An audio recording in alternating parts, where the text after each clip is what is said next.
Üdvözlök mindenkit! Ez itt a Digit Podcast, Személyi László vagyok, a Future-nál vezető partnere.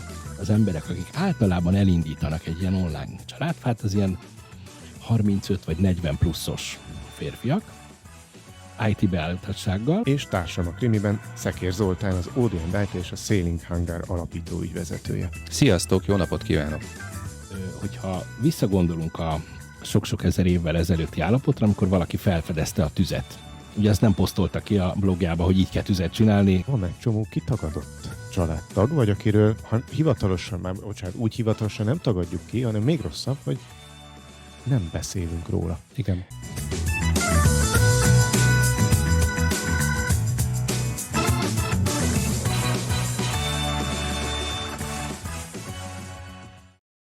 Majdnem minden adásunkban előkerülnek a filmek, mert szeretjük őket, és azt gondoltam, hogy majd lesz a személyes szál, és megkérdeznélek benneteket, hogy mi a kedvenc filmetek, illetve van-e kedvenc filmetek mondjuk az elmúlt 2-3 évből, és miért azt a filmet mondanátok? Csak mozifilm lehet, vagy sorozat is lehet? Lehet sorozat is, persze. Mindegyik lehet. Hát akkor ez nagyon magas labda volt, hát ez van egy ilyen sorozat, hogy Who do you think you are? És híres színészeket kérdeznek meg arról, hogy tudják-e, hogy ők honnan érkeztek. És általában az a válasz, hogy hát fogalmuk sincs, nézzük meg. Utána ráállítanak hát ugye egy rész, 45 perc kb. Ráállítanak egy komplett történészekből, családfakutatókból álló csapatot, és a híres színésznek vagy politikusnak megmutatják, hogy mit találtak, és elképesztően izgalmas, amikor mondjuk ott van Ashley Judd, amerikai színésznő, aki számos filmben szerepelt, és ugye tanultuk az iskolában, vagy még az amerikai gyerekek még jobban tanulták az iskolában a Mayflower nevű hajót, amiből ugye amellyel érkeztek az első telepesek. Nem a Star Trek filmről beszélünk. Igen, most nem a Star Trek, a Mayflower ez ilyen gyalog, vagy nem a vitorlás hajó volt. Egy gyalogos hajó. Tehát nyilván nem űrhajó, meg űrvitorla. És például Ashley Judd színésznőnek az ükükük apja, vagy hát egyik felmenője, az benne volt a Mayflower 30 utasába. És akkor innentől számítva ő olyan, mintha Árpád mellett jött volna be a Vereszkei hágónál. Tehát egy elképesztő felismerések vannak benne, vagy Lionel Richie-nek a családja egy része innen származik, a másik része egy másik helyről, kik az afrikai ősök, tehát hirtelen, hogy ezek a térképek és évszámok így megelevenednek. Igen. És ugye említettük, hogy Árpád mellett ugye lovon jöttünk a Vereszkei hágon. Hogyan tudjuk azt megállapítani, hogy a mi őseink ott jöttek el? Hát ehhez bizony szükségünk van a nyálunkra, ahhoz nem kell szkenner. Laci, neked mi a kedvenc filmed? Vagy sorozatod? Én nagyon nehezen tudok erre válaszolni, nagyon sok van, viszont arra könnyen, hogy az elmúlt mondjuk 1-2 év filmjei közül melyik volt a nagy élmény. Én most néztem meg nemrég a Fabelman családot, ez Spielbergnek az új mestermunkája. Úgy ért véget, hogy még a stáblista kb. El se indult, és már akartam indítani újra, mert annyira nagyon-nagyon jó élmény volt. Amit én szeretek a filmekben, és ez a film ezt nagyon tudja, az 2 dolog. Az egyik, hogy érintsen meg a történet, tehát legyen egy emberi vonala, én nem tudom ezeket a Marvel akcióhős sztoritlan látványfilmeket élvezni, én azt tudom élvezni, amikor valóban emberi sorsokról, meg konfliktusokról, meg szerelemről, meg mély érzésekről. Nem érint meg Batman szerelmi élete? Nem. Ezt nagyon tudja ez a Fabelman család. Amúgy Spielberg szinte összes filmében ezek a részek nagyon rendben vannak. A másik, amit nagyon szeretek, amikor ezt a formát, vagy film, ezt egy ilyen összművészeti alkotásként fogják fel, és nagyon komoly a jelmeztervező, nagyon komoly a díszlettervező, nagyon komoly a zeneszerző, itt egyébként John Williams volt az úriember, és itt megvolt a Fabelman családban ez a harmónia, hogy a részletek úgy összeálltak, és minden rész magas minőséget tett hozzá a filmhez. Zoli? Nem tudok olyan egyszerű választ adni, mint ti. Nagyon szeretem a filmeket, szeretem is nézni a filmeket. De azt, hogy mi fog meg, vagy mi érint meg, az nem biztos, hogy a rendező, nem biztos, hogy a színész, hanem a sztoriban kell lenni valami plusznak.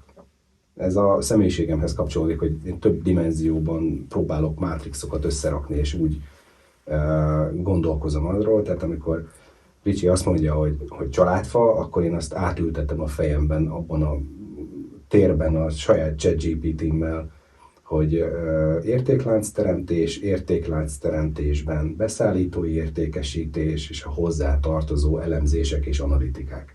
Tehát nekem ez így működik az agyam. És ha már filmet kell mondani, akkor erre melyik az a film, ami számotokra lehet, hogy azonnal be is tud ugrani, de most én ezt mondom, ez a Pénzcsinálók, tehát a Moneyball, ez az egyik kedvenc filmem, aminek a történetében, amiről most beszélünk, benne van. És engem ez érdekel. A következő az egy ugye Sailing hangár, ha már Mayflower, akkor legyen benne Sailing hangár is. Tűz a víz alá. Ez egy tengeralattjáró paródia. Nagyon kevesen ismerik, de nagyon jó. Olyan vezetés elméleti pluszt ad hozzá az ember életéhez, ha érti a humort, mert nem mindig lehet. Tehát nem egy... Tehát Tűz a víz alá, tengeralattjáró paródia, nagyon-nagyon kedves történettel, ahol csapatot kovácsol azokból a renegált emberekből, akiket számára delegálnak. Miért érdekes ebben a konstellációban, hogy itt beszélgetünk, és miért pont ezt a filmet mondom? Mert hogy itt, ahogy megfogalmaztad, kiküldesz egy e-mailt, és valaki beregisztrál és elkezdi föltölteni az információkat. Itt ugyanez van, hogy összeraktak egy csapatot, és ebben a csapatban elkezdték föltölteni tartalommal a tengeralattjárót, hogy mindenki a hozzáadott szaktudását és személyiségét vitte bele, úgyhogy ez fontos értéket kezdett el képviselni. És bármennyire furcsa, de még van egy harmadik film, hogyha türelmetek is van hozzám, akkor a Katonák voltunk. Mel Gibson Katonák voltunk című film, az a film, ami az összes háborús film közül nem azért, mert most itt történt meg úgy történt meg, hanem egy olyan üzenetet hordoz magában, ami a stratégiai döntések elemzésének egyfajta logikája. És hogy mi az, amikor vezetőként egy stratégiát, hogyha előtte hibás információk alapján korlátozott racionalitás, ez ugye szervezetfejlesztés, abban kell döntened, mégis meg kell hoznod egy döntést. Nekem ezek a filmek jelentik azt, hogy töltődés. Igen, nagyon érdekes már ezek a döntések, hogy az a rész, hogy a munkámhoz hogyan kapcsolódik az, amit nézek, az egyébként a Faberman családban is megjelenik, bennem ez mindig utólag tudatosul. Tehát amikor én nézem, én akkor majdnem kisgyerek vagyok, tehát nem kapcsol be a munkát végző énem, de utólag bekapcsol, és akkor rájövök, hogy igen, az a srác, aki képes volt kitörni abból a családi hagyományból, ami őt afelé tolta volna, hogy nem is tudom már jogász, hogy mi legyen, és azt mondja, hogy jó, de nekem a film. Tehát, hogy én filmes akarok lenni. Kicsit önéletrajzi is egyébként ez a film és Spielbergnek, és akkor elmegy 10 évesen, és találkozik a John Forddal a stúdióban, és kap tőle 2-3 percet, és tehát az a jelenet, ahol egyébként én konkrétan éreztem a szivarfüstöt az orromban.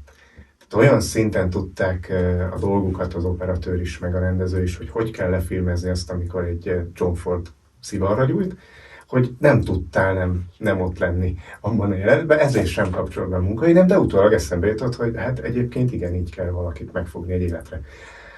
Arra a feladatra, amire még csak úgy reméli, hogy jó lesz egyszer. Neked van ilyen filmed?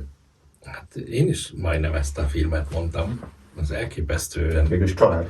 Igen, de nagyon, én a 2 lányommal néztem a filmet, ugye moziba mentünk, hogy mit játszanak, és akkor pont nem... Én gondolkozósat szerettünk volna nézni, és ezt a Faberman családot választottuk. Veronika 20 éves, Viki 17, és hogy ez volt az a film, ami után így beszélgettünk erről, hogy na hát, és ahogy te is említetted, hogy ő megpróbált kitörni, ugye a főszereplő, hogy ő ne pont ugyanolyan legyen, mint a felmenők, akik azt mondják, hogy akkor te is majd jogász meg orvos leszel, mint az előtted járók, és amikor a kisvonatnál ugye kisiklott, de neki az volt a lényeg, hogy látványosan siklik ki a vonat is, és ő azt szeretné felvenni, tehát nem csak így simán körbe-körbe. Engem nagyon megfogott. És hát több irányból is, mert ugye én is gyűjtöm a modellvasutat, meg nekem is van egy ilyen filmes múltam, és hát ez mindez egy filmben benne volt. Na, tényleg nagyon, nagyon jól összehozta a Spielberg, és tényleg ez egy gondolkodós film, tehát nem az van, hogy a végén egy hatalmas csata jelenet, amikor az orkok, az urukhályok, a dimenzióváltós lények, és nem tudom ki.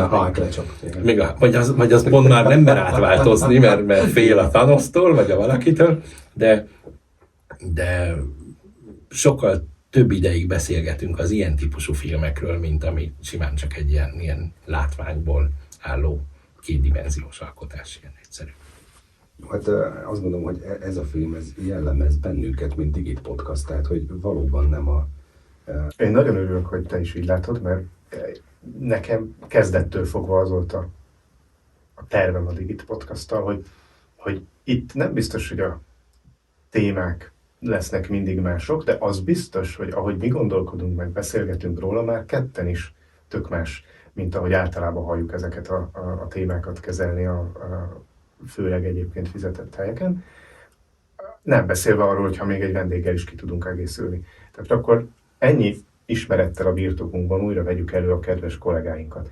Akkor lehet ez egy tanítómester, ahol egyrészt digitalizációs, másrészt biztonság, tudatosságot tudunk tanítani. Egyébként konkrétan ezekben a családfás alkalmazásokban, ezekben milyen biztonsági beállítások vannak, és ezt így értik a családtagok, és aktívan használják?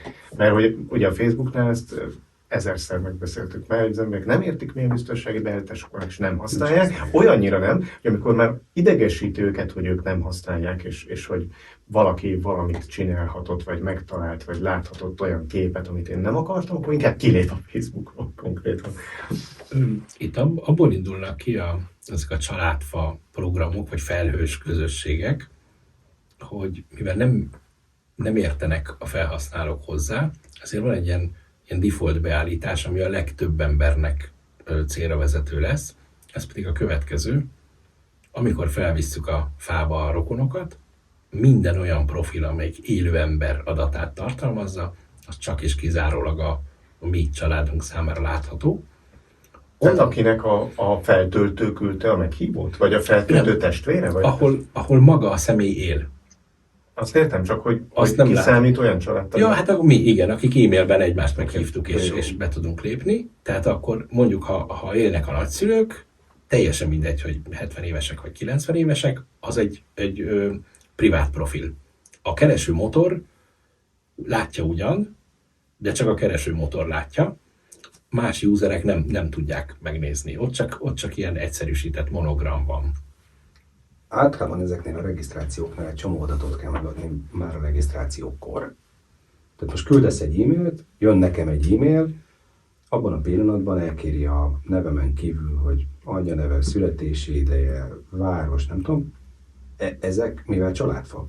Mennyire szükségesek? Milyen mélységig kell a regisztráció? Tehát küldesz nekem egy e-mailt, hogy néz ki ez a folyamat? Amikor te megkapod azt a meghívót, hogy csatlakozz a családfánkba, mert te vagy az unokatestvérem, akkor te már belépsz, és a saját kis profilodba lépsz bele. Érdemes megadni mondjuk egy születési helyet, időt, nem kötelező egyébként, és ennyi.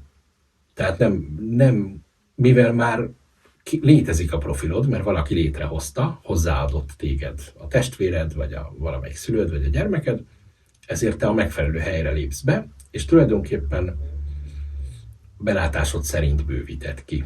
Nincs semmilyen szankció, hogyha hiányos a profil. Ha gondolod, beállítasz egy profilképet, ugyanaz, mint a Facebookon, de ide már nem raknak ilyen Hulk, meg Thanos, meg ilyen fotókat, hanem egy valamilyen sima igazolványképszerű valamit adnak meg az emberek.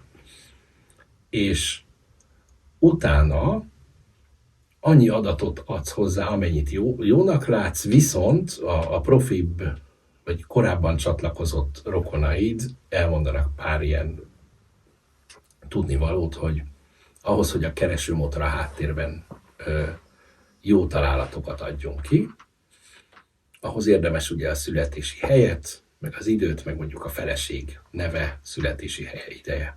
És itt jön az egyik leglényegesebb, hogy olyan nincs, hogy Kovács Jánosné, olyan van, hogy Szabó Izabella.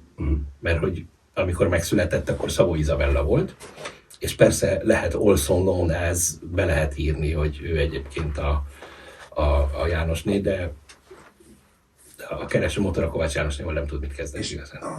Nálunk előfordult az, amikor visszamenőleg egy rokonra mindenki egységesen úgy emlékezett, hogy a nénye. Igen. Ezt hogy kezeli a rendszer, vagy hogy kezelitek ti?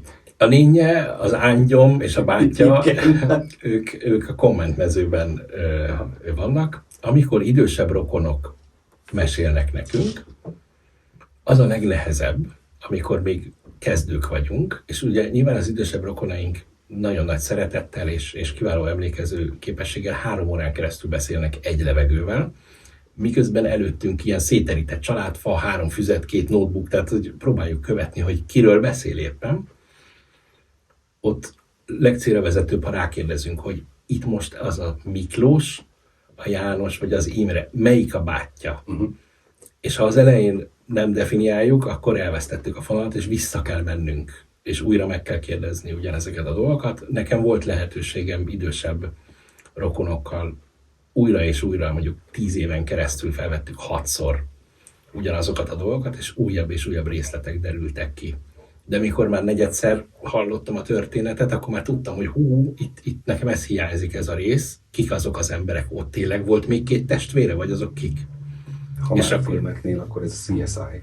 Tehát, hogy nagyon sokszor térünk vissza ugyanarra a kérdésre. És az is tök fontos biztonság, vagy adatvédelmi szempontból, hogy sajnos ugye turbulens időket éltek az őseink, és ennek személyes okai is lehetnek, nem csak a nagy háborúkra gondolok, hanem egész egyszerűen az egzisztenciális döntések miatt nagyon komoly társágokba kerülhettek családok, hogy hát van egy csomó kitagadott családtag, vagy akiről hivatalosan már, úgy hivatalosan nem tagadjuk ki, hanem még rosszabb, hogy nem beszélünk róla. Igen.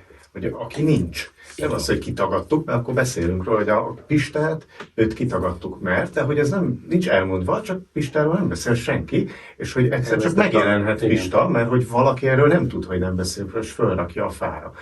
Igen, minden családban van a nem beszélnünk róla típusú családtag, vagy az nem fontos, azt ne írd be, mert miért? És akkor nem beszélnek róla, de itt a X év alatt ugye az ember ügyesen kérdez, ilyen eszélykérdéseket tesz fel, előbb-utóbb kiderül, ki veszett össze kivel, és miért nem beszélünk az adott illetőről. De ettől függetlenül jelentős munkássága lehetett. És itt visszautalnék a 2-vel ezelőtti digit adásunkra, hogy ez egyébként a mentális egészségünk szempontjából baromira fontos kérdés, hogy föl tudjuk-e dolgozni azokat a családi viszályokat, és nem beszélünk róla történeteket.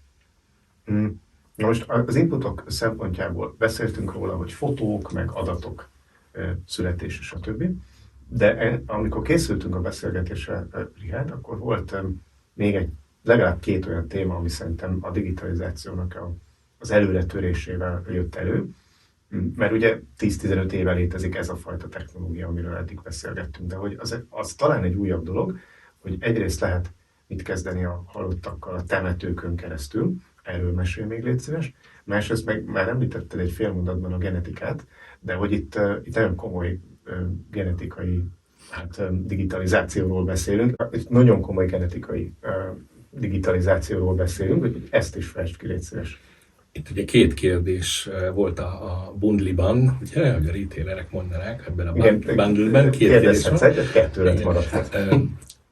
A könnyebbik kérdés, hogy mi a helyzet a temetőkkel. Ugye említettem, hogy az élő rokonoknak a profilja az mind zárt profil, viszont azok az őseink, rokonaink, akik már nincsenek köztünk, a rendszer az ő profiljukat publikussá teszi, átalakítja, tehát az ő nevükre rá lehet keresni. Ugyanúgy, mint ahogy besétálnánk egy temetőbe, és ott vannak a feliratok a sírokon. A családfa kutatás szempontjából a temetőre, most lehet, hogy ez furcsán fog hangzani, de úgy érdemes tekinteni, mint az egy könyvtár. Hiszen egy csomó ősünknél, déd nagypapa testvéreinél nincs meg alapból, hogy annak ki volt a felesége, de a temetőben ott van, mert egymás mellett vannak eltemetve. Jobb esetben, igen. Igen. Hát ha meg nagyon összevesztek, akkor teljesen máshol. Nem erre Igen. akartam, bocsánat, most ilyen mellé Igen. számolt, hogyha akarjuk bent hagyjuk. Tehát nagyon sok esetben előfordul az, hogy fizikailag betelt a sír, és emiatt egy másik sírban, és vagy másik, mivel a két eltávozás között nagyobb az idő, és közben az idősödés, vagy a korosodás miatt más városba költöznek át a gyerekekhez. Hát vagy mert elüldözték őket a határmódosítások Itt után. most több aspektusból, hogyha megközelítjük, de hogy előfordul az, amikor nem egy helyen lesznek eltemetve. Az hogy derül ki? Ez egy ilyen hosszabb kutatómunkával szintén feltérképezhető. Erre is persze van weboldal, alkalmazás, minden. Ha elfogadjuk azt a tézist, hogy a temető nem egy rettenetes fájdalom gyűjtőhelye, hanem az őseink történetének az egyik segítő helyszíne. Van egy ilyen, hogy www.billiongraves.com. Ez egy ausztrál oldal, egy ausztrál kezdeményezés. Tehát magyarul milliárd sír. Igen, így van, milliárd sír. Az alkalmazást feltelepítjük a mobiltelefonunkra, és amikor egy adott település temetőjében járunk, és lefotózunk egy számunkra érdekes vagy releváns sírt, mert valamelyik ősünk, illetve annak az illetőnek az oldaláigi rokonai vannak ott eltemetve, akkor a GPS koordinátával együtt tárolja el az applikáció, utána feltölti a felhőbe. A www.billiongraves.com oldalon szintén 0 forintért vagy 0 ausztrál dollárért lehet keresni, és úgymond ilyen 3D-s nézetbe végig tudunk menni temetőkön. Ez olyankor lehet releváns, a mi konkrét esetünkben. Az én őseim egy része Dunaföldvár, Előszállás, Nagyvenyim, ugye Hercegfalva néven volt korábban, és tehát onnan származnak. 1905 és 1909 között rengetegen vándoroltak ki az Egyesült Államokba, illetve Kanadába. Na most mi, mivel több unokatestvéremmel, negyed unokatestvéremmel kerestük az ősüket, hogy hol vannak eltemetve az oldalági rokonok, először elmentünk egy temetőbe, és akkor lefotóztunk pár sírt. Utána visszamentünk, hogy jó, de a feleségének a családja is releváns lehet, akkor megint menjünk vissza. És eljutottunk oda, hogy jó, akkor menjünk el 4-en, vigyünk 5 mobiltelefont, meg 3 iPad-et, fotózzuk le az egészet, és akkor nem kell többször visszamenni, hogy kit felejtettünk ki. Ez feltöltődött a felhőbe, és más emberek, akik úgynevezett transcriberek, tehát a fotón lévő feliratokat rögzítik az adott kép alá, ezáltal kereshetővé teszik ezt is, mint adatbázist. Ők megcsinálták a feliratozást, mondjuk 13 temetőt végigfotóztunk, mert nekünk azok voltak a releváns helyszínek, és utána kaptunk 60 köszönő e-mailt Kanadából, meg az USA-ból, hogy nagyon köszönik, amikor legközelebb jönnek az őseik sírját megtalálni, akkor tudják, hogy a temetőn belül hol van az ősének a testvére eltemetve. Ez nagyon-nagyon érdekes, de tényleg, mert hogy ebből a szempontból azt gondolom, hogy nálunk is a családban bizonyos helyzetekben szükségünk van ezekre az információkra. De a Lacinak volt egy olyan kérdése is, hogy honnan tudjuk, és most ezt kicsit leegyszerűsítem ezt a kérdést, de hogy te lovagolt, ezért te őseid lovagoltak Árpáddal. Honnan tudjuk ezt meg? Igen, hát itt ehhez ugye nem kell számítógép, ehhez a nyálunkra van szükség, azzal mindannyian rendelkezünk, nem kell vért venni meg semmi. Ahogy a CSI-ban is, ugye egy ilyen kis a szánkból veszünk nyelvmintát, ezt elküldjük a www.familytreedna.com nevű oldalon megtalálható amerikai címre, ahol 25 évig ingyen megőrzik.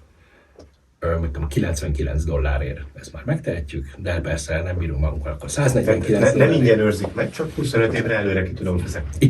Igen, és ezért cserébe itt egy másik robot keres. Itt tulajdonképpen mi a DNS-ünkből küldünk a nagy adatbázisba, ahol a haplócsoportok definiálása után, ugye ezek léteznek, csak úgynevezett haplócsoportok, akár szeretnénk, akár nem, általában mi nem tudjuk, hogy milyen haplócsoportunk van. Erről nem nagyon beszélgetünk sem az óvodában, sem az iskolában, főleg, hogy nem régóta vannak ilyen dolgok, tehát elküldtük a nyálunkat Az USA-ban, ahol 25 évig megőrzik, ugye $99 befizetése után, de itt már populációgenetikáról beszélünk, mert a haplócsoportunk alapján azt fogják nekünk megmondani, hogy mi melyik törzsel vándoroltunk x 10 000 évvel ezelőtt. Ugye önző példa, én biztos, hogy nem jöttem lóháton Árpáddal a Vereckei ágon keresztül, apai ágon legalábbis, mert én I2A haplócsoportú vagyok, tehát a horvát vezetéknév az a horvát népcsoportot is ebben az esetben jelenti. Az egész folyamatnak a legelején Közép-Afrikából olyan 60 000 évvel ezelőtt elindultak a mi őseink, akik mindannyian úgy néztek ki, mint Michael Jordan, ugyanolyan sportosak voltak, és átkeltek először az Arab-félszigetre, és akkor utána szétszélettek különböző irányokba. Hogyha nagyon bulvárosan szeretném megfogalmazni, akkor ennek az I haplócsoportnak a tagjai azok a vikingeknek az ősei, mert hogy elindultak ugye a partvidék mentén, akkor Olaszország, Franciaország elmentek északra, akkor abból lettek a vikingek, akkor utána jöttek, mindenkit megöltek, megerőszakoltak, elhurcoltak, de így... És egyben a film ajánlót. A Vikingek című sorozat. Az Árpádék, a Vereckei ágonál, ők viszont az R-es haplócsoportba tartoznak, és amikor elküldjük akár $99, akár $149 a nyálunkat, akkor kapunk térképet, hogy ezek a mi őseink, akiknek nem tudjuk a nevét, de nagyon izgalmas, hogy merre vándoroltak a térképen. És ez a sorozat, ez hol szakad meg? Tehát ez több 10 000 évvel ezelőttől meddig követi az eseményeket? Hát ugye papír alapon visszafele tudunk menni olyan 1715-ig, vagy 1690-ig. Ha Mátyás király közvetlen ősünk volt, arról mondjuk tudnánk ki. Lóugrással, ez a válasz igen. az anyakönyvekre. Az az anyakönyvekre. Igen. Ez a haplócsoportos, tehát a nyála, az ugye elindul olyan 60 000 évvel ezelőttől, és folyamatosan frissül napjainkig, amikor bizonyos haplócsoportokon belül újabb alszegmenseket találnak, mert a mintavétel már ugye annyit fejlődött, hogy korábban azt mondtuk, hogy mondjuk ezek a íjász mongolok, de utána 10 évvel később az íjász mongolokból is lesz már 5 alcsoport. És akkor tudjuk, hogy ők balra mentek, ők jobbra mennek, tehát ez sosem ér véget, mert ahogy kapnak rá az emberek arra, hogy nem rettegnek arról, hogy úristen, mit csinálnak majd ebben a laboratóriumban a nyálukkal, még cizelláltabb képet kapunk arról, hogy merre vándoroltak ezek a népek.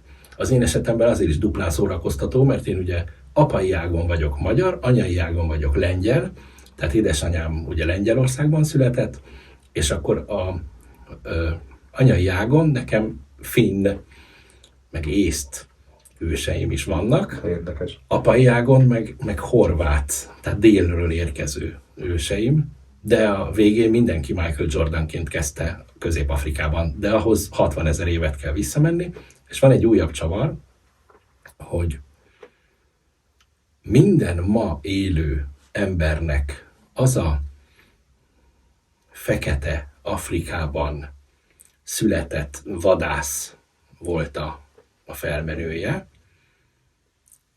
de csak azért, mert a többieknek a leszármazottai nem érték meg a mai dátumot, mert rossz fele kanyarodtak, rálépett a mamut, stb.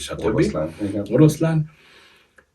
Viszont az Éva, ugye ha ő az Ádám, Michael Jordan Ádám, akkor a Beyoncé Éva, ő 200 000 évvel ezelőtti. Tehát mi volt előbb a tyúk vagy a tojás? Nem, hát hogy ugye nem mindenki élte túl a leszármazottak közül. Tehát azok élték túl, akik a 60 000 évvel ezelőtti Ádámnak a leszármazottai, mert a többiek rossz fele kanyarodtak valamelyik szárazságnál. Újtatott poénom volt. De jó volt egyébként. Jó volt. És ez azért már egy kicsit ilyen fejvakarós ez a része. Azok, akik mondjuk a podcast hatására elkezdenek online családfát indítani, nem biztos, hogy azonnal elküldik a nyálukat, mert ugye be kell tartani azt a sorrendiséget, hogy ugye ez érdekes kell, hogy legyen, meg sikerélményt kell, hogy okozzon. Én azt mondanám, hogy hogy amikor már a nyálunkat küldjük, akkor már azért papíralapon mindent megcsináltunk. Tehát ott már falakba ütköztünk.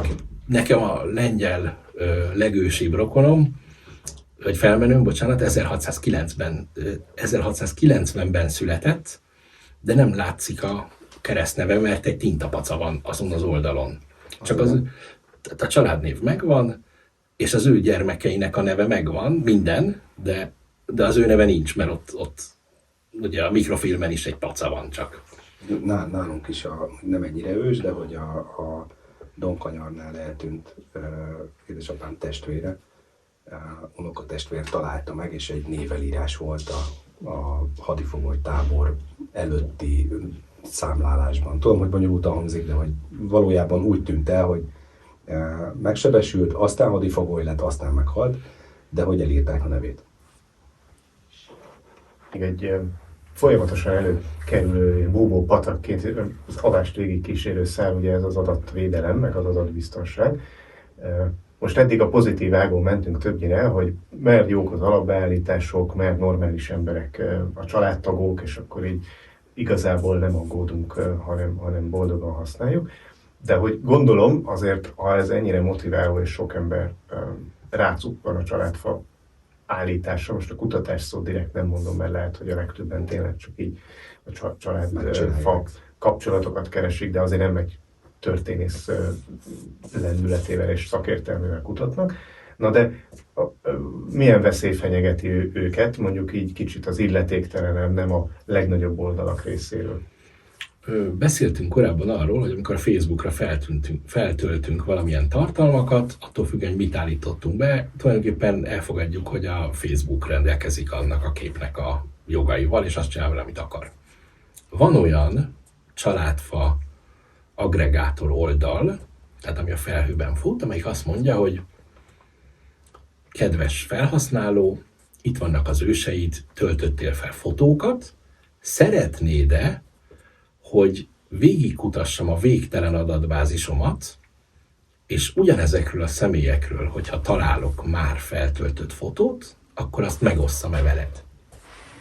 Na most ahhoz van egy... Ez elsőre tök vonzó ajánlat. Hát elsőre igen, de itt azért a disclaimer az nagyon fontos, és itt jön elő az, hogy ne klikkelj mindenki kész nélkül mindenre, mert ebben, hát azt hiszem egy 6,5 oldalas disclaimer, mi azt az unokatestvérkel végigolvastuk, hogy na, nézzük meg ezt, mert én nekem ez túl szép ahhoz, hogy igaz legyen. Amennyiben azt mondja valamelyik felhasználó, hogy igen, itt van ez a 200 fotó, amit én feltöltöttem, szeretném, kedves online családfa mögötti AI motor, hozzá nekem még több találatot ezekre az emberekre, hogyha ezt megnyomjuk. Persze mondja, hogy olvassuk végig, meg felelős, tehát a korrekt a tájékoztatás, de fontos, hogy ne görgessük végig az aljára, hogy igen, yes, all, mint amikor telepítjük a Winampot, ugye 1997-ben, hogy minden jó lesz, mindjárt zenét hallgatunk, De jó volt. lesz MP3 újra. Abban a pillanatban, hogy elfogadjuk, az összes általunk feltöltött fotó publikussá válik. Az igen. Ezzel viszont, ez nem Pandora szerencé, ez egy kézigránát, mert az élő rokonok fotói is publikussá válnak. Tehát, hogyha mondjuk a mi unokatestvérünk az amerikai pénzügyminiszter, akkor is. és róla rövidnadrágos, csúszkálos fotó van a strandon, akkor azt egy mozdulattal feltöltöttük, és publikussá tettük. És természetesen mi is, ilyen képzett IT-s ember lévén, tehát mi is, miután ezt felfedeztük, korlátoztuk a mi családunknak a jelenlétét ezen a bizonyos oldalon, és felhívtuk a figyelmet minden általunk ismert klikkelőre, hogy arra biztos, hogy ne nyomjon rá, majd átköltöztünk egy másik oldalra. Tehát, és azért is azokról az oldalakról beszéltem ma, amelyek nem rendelkeznek ilyen biztonsági csapdákkal, hogy azért ne kézigránátot osszunk a hallgatóknak. De ha belegondoltok, tehát mi nem dönthetjük el az unokatestvéreink helyett, hogy milyen fotók legyenek róluk a publikusan elérhető szegmensben. Ez azért veszélyes. És ezért fontos a disclaimereknek az elolvasása. Elképesztő világ ez. A James Bond. Maradhatunk a filmes témán? Sem tudnánk más idézeteket hozni, hogy emlékszem. Nem is az idézet miatt, hanem volt egy jelenet a James Bondban, és össze fogom nektek kötni, értitek? Ez a gondolkodás. Ez már a Daniel Craig-es? Nem, abszolút a Sean Connery opció, ahol is a... Legalább nem a Roger Moore-os megnyugtatta. A Sean Connery. Egy milliárdos emberke irányítja a teljes vállalatát, miközben ő már nem is él, hiszen a főgonosz átvette az uralmat. Jelen pillanatban ott tartunk technológiailag, hogy van egy oldal, amire föltöltünk családfákat, ebből lehet tudni egy mesterséges intelligencia segítségével különböző mintázatokat. Most szándékosan nem kezdem el a mintázat fogalmát kifejteni, de el tudok odáig jutni, hogy hologram alapon az általam az interneten, nem az ősökről, rólam fellelhető összes adatból összerakok egy személyiséget, és ezt a személyiséget tudom alkalmazni, mint a James Bondban a főgonosz. Tehát most ti láttok engem, itt ülök, de mi van, hogyha egy podcast felvétel hanganyagát egy mesterséges intelligencia összerakja, és ebből csinál podcastot, amivel úgy kezd el személyiséget építeni, hogy a virtuális világban. Mit gondoltok erről, hogyha ezt ilyen mellékáknak szánjuk, de síron túli példában, akkor erről kinek mi a véleménye? Hát erről sokkal durvább emlékeim vannak, még pedig arra nézve, hogy évekkel ezelőtt elindult fehér, tehát hogy nyilvános szolgáltatásra egy cég, hogy életben tartja a családtagodat. Tehát te beszélgethetsz az elhunyt családtagoddal, azokról a témákról, azokról a személyekről, tehát hogy egy elég szűk körben, de beszélgethetsz azáltal, hogy ő bedigitalizálja a családtagodat. Tehát azt képzeljétek el, És az AI megszólaltatja.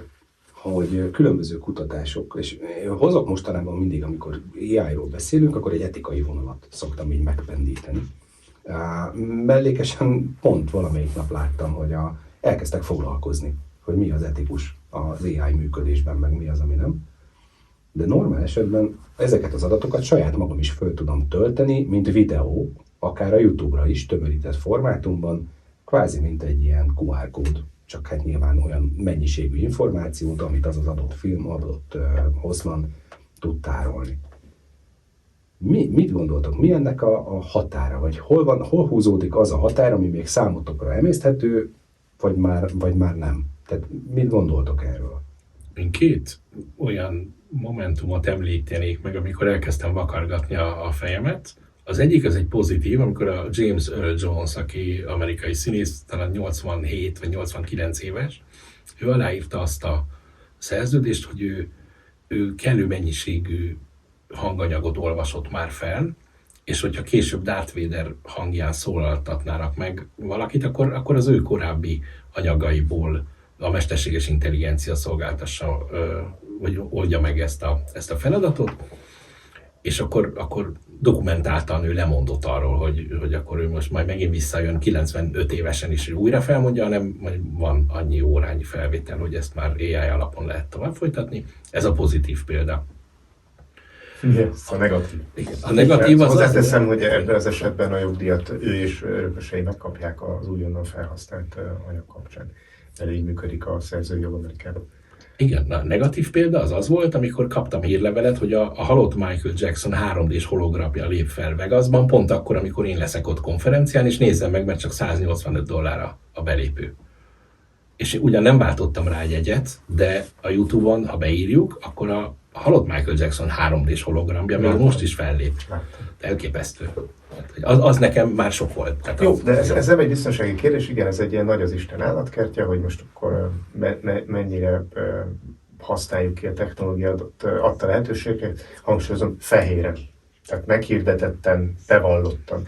Amit a Zoli eredetileg kérdezett, ügyesen csúsztattunk szinte mind a ketten Richárddal, mert az a fekete felhasználás volt. Így van. Na ott nyilvánvalóan nem kérdés, hogy órákig tudjuk sorolni azokat a helyeket, ahol nemet akarunk mondatni. Itt igazából szerintem, amennyire én látom, sem a közbeszédben, sem a kormányzati helyeken nem az a kérdés, hogy ezt most megengedjük-e vagy nem.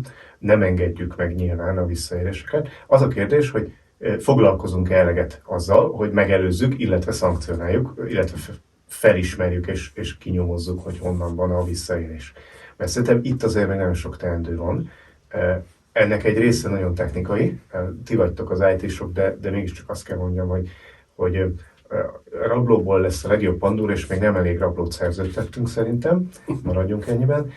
Egy más része az pedig fókusz. Tehát, hogy egyszerűen olyan ütemű reakciós növekedésnek kéne történni, ami csak úgy történhet a döntéshozók, hatóságok részéről, hogy nem mással foglalkoznak, hanem helyette az AI-t szankcionálják.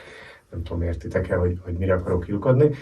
Amit én még szintén nem látok, tehát hogy még bizonyos értelemben a 3-4-5 évvel ezelőtti kérdésekkel foglalkoznak azok, akiknek most már tényleg naponta AI kérdésekkel kéne. Nincs egyszerű helyzetük nekük sem, csak egy picit védjük meg azért őket, mert bizonyára azért van bőven ebben dolog, és nyilván egy csomó olyan szabályozás lépett életbe, ami maga az IT technológia olyan őrületes irányban, időben fejlődik és ugrál, amit szinte lehetetlen követni, akár törvényhozással is. Tehát a DORA meg a NIS 2 rendeletek, ezek ugye most jönnek csak be, miközben már hány éve kellett volna idézőjelben az első blockchain pénzügyi intézet mondatnál szabályozni ezt. De azt gondolom, hogy mindennek eljön az ideje, de most amiről beszéltünk, ott nekem még egy kérdésem lenne, hogy ugye családfakutatás, megint a dimenziós gondolkodáson, de hogy én ezt hogy mondom el mondjuk egy 70 évesnek, hogy akkor most mire figyeljen? Vélhetően a 70 pluszos felhasználók a családon belül, ők csak olvasni fogják az adatokat, ők inkább mesélnek, és az ő egy generációval későbbi leszármazottjuk fogja bevinni az adatokat, aki viszont érti ezt a részét. És vagy a kettővel később, vagy a így kettővel, találkozik igen. meg, mint az unoka a nagyszülővel. Itt akkor a józan észre bízzuk, hogy a kettővel korábbi generáció az érti. Van valami intelem, amire mindenféleképpen érdemes figyelni? Vagy mondtál egy oldalt, hogy azt ne, mert hogy milyen problémákat okoz, de hogy mi az, amire mindenféleképpen egy ilyen szituációban, mint IT biztonság. Mert erről beszélhetünk, hogy IT biztonság.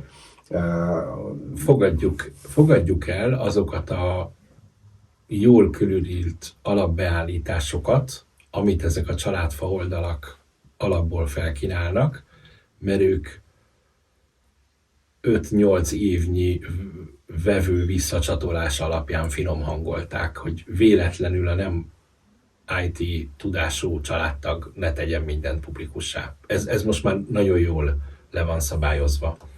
Konkrét példa, hogyha valaki erőből akar a mi rokonunk lenni, és közben nem az, hanem csak adathalász, mert ugye az élő embereknek tehát mi volt a mi unokatestvérünk az amerikai pénzügyminiszter, és az ő adatait, meg a gyerekkori kis rövidnadrágos fotóit akarja, hogy valami bulvárcikkhez felhasználhassa.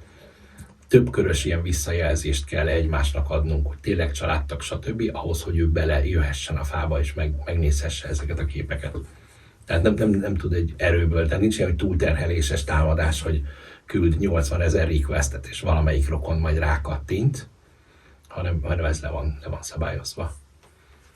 És amikor elindult a 2000-es évek közepén ez a pár ilyen oldal, akkor még azért gyerekcipőbe jártak ezek a beállítások. Én tudom, hogy én legalább nem tudom, 11-12 ilyen hosszú e-mailt írtam az oldalak üzemeltetőinek, hogy én mit látok aggályosnak, és mindegyikre kaptam választ. Tehát, hogy továbbfejlesztették a dolgokat.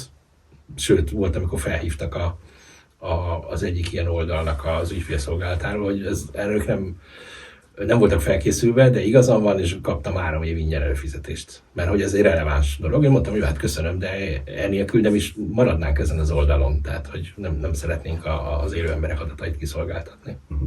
Ez azért zseniális, mert ez egy tök jó tipp bármilyen cégvezetőnek az ügyfélkezelésből, szerintem az első rangúnak hangzik így, ahogy elmondtad, főleg az, hogy így magadtól eszedbe jut, és gyakorlatilag máig pozitív emlék. Ez egy reklám.